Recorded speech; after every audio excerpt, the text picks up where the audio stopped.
வணக்கம். மிதுன ராசி நேயர்கள்,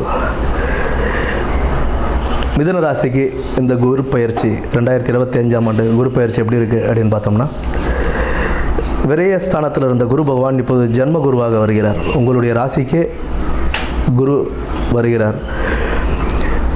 குரு ஜென்ம குருவாக வந்தாலும் குருவின் பார்வை, குரு பார்க்க கோடி புண்ணியம் சொல்லுவாங்க, குரு பார்க்க கோடி நன்மைகள்.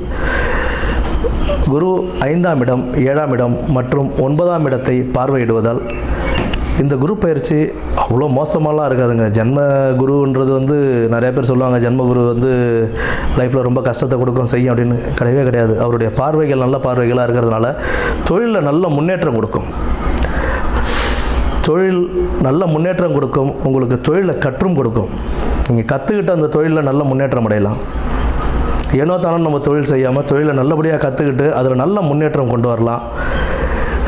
நல்ல அனுகூலமாகவே இருக்கும். அது குலதெய்வ வழிபாடு. குலதெய்வ வழிபாடு உங்களுக்கு இன்னும் நல்ல ஒரு சிறப்பை கொடுக்கும். திருமணம் கைகூடும். 7ஆம் இடத்தை குரு பகவான் பார்க்கறதுனால திருமணம் கைகூடுறதுக்கான வாய்ப்புகள் அதிகம் உண்டு. திருமணம் தடை தாமதங்கள், இத்தனை நாளாக தடை தாமதங்கள் இருந்த எல்லாருக்குமே இப்போ திருமணங்கள் கைகூடுறதுக்கான வாய்ப்பு நல்லபடியாகவே அமையும். நல்ல பூர்வ புண்ணியஸ்தானம், பூர்வ புண்ணியஸ்தானத்தையும் குரு பகவான் பார்க்கறதுனால உங்களுக்கு பல நன்மைகளையும் கொடுப்பார். காதல் கைகூடும். காதல் கைகூடுறதுக்கான வாய்ப்புகள் உண்டு.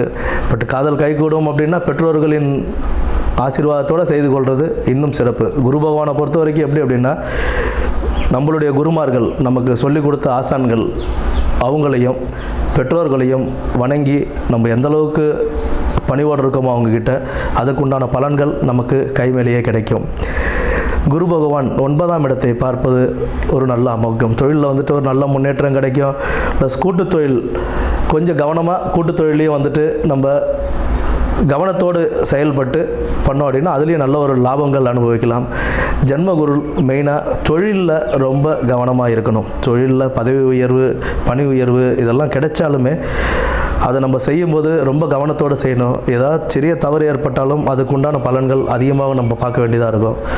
அதனால் நல்ல கவனத்துடன் தொழிலில் செயல்பட்டு நல்ல முன்னேற்றம் அடையும் காலமாக இது அமையும். குலதெய்வ வழிபாடு அவசியம் தேவை. எந்த ஒரு வேலை செஞ்சாலும் திட்டமிட்டு தெளிவோடு செய்யுங்க. மனசில் ஃபஸ்ட்டு தெளிவு கொண்டு வந்துடுங்க. மனக்குழப்பம் இருக்க தான் செய்யும். மனக்குழப்பம் இருக்கும்போது அதை தெளிவுபடுத்திக்க வேண்டியது நம்மளுடைய வேலை. அது நம்ம நல்லபடியாக தெளிவுபடுத்திக்கிட்டு செய்கிற வேலையை திட்டமிட்டு நம்ம செஞ்சோம் அப்படின்னா இந்த காலம் நமக்கு பொற்காலமாகவே அமையும். நன்றி, வணக்கம்.